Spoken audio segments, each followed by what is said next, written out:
ذلك الكتاب لا ريب فيه هدى للمتقين الذين يؤمنون بالغيب ويقيمون الصلاة ومما رزقناهم ينفقون والذين يؤمنون بما أنزل إليك وما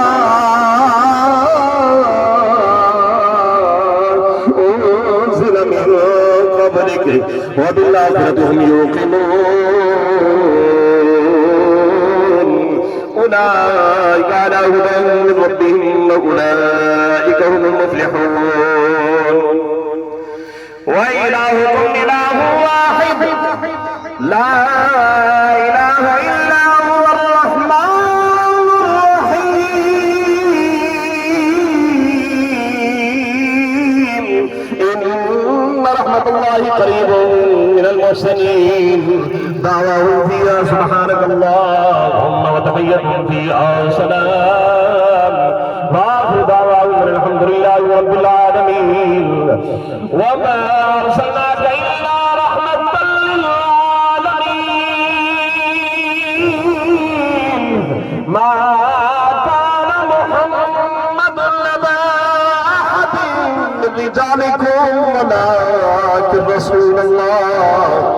ولكن رسول الله وخاتم النبيين وكان الله بكل شيء عليما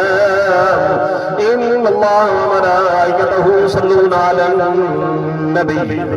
يا أيها الذين آمنوا صلوا عليه وسلموا تسليما اللهم صل على سيدنا ومولانا محمد وعلى آل سيدنا وأصحاب سيدنا وأزواج سيدنا وأولاد سيدنا وبنات سيدنا ومولانا محمد وبارك وسلم وصل عليه محمد صاحب التاج والمعراج والبراق والأنام دافع البلاء والوباء والقهر والمرض والندم اسمه مكتوب مرفوع مشفوع منقوش في اللوح والقلم سيد العرب والعجم جسمه مقدس مهتر مطهر منور في البيت والحرام شمس الضحى بدر الدجى صدر العلا نور الهدى كهف البرايا مصباح الزمان جميل الشياب شفيع الأمم صاحب الجود والكرم والله واصله وجبريل خاتمه والبراق مركبه والمعراج سفره وسدرة المنتهى مقامه وقاب قوسين مطلوبه والمطلوب مقصوده والمقصود موجوده سيد المرسلين خاتم النبيين شفيع المذنبين انيس الغريبين رحمة للعالمين راحة العاشقين مراد المشتاقين شمس العارفين سراج الصالحين مصباح المقربين محب الفقراء والغرباء والمساكين سيد الثقلين نبي الحرمين إمام القبلتين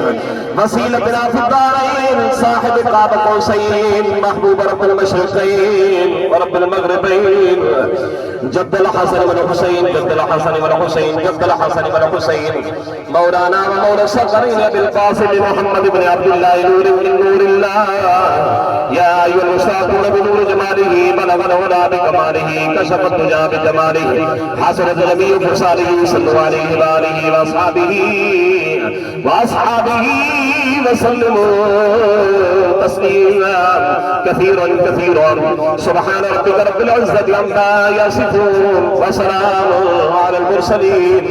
والحمد لله رب العالمين الله أكبر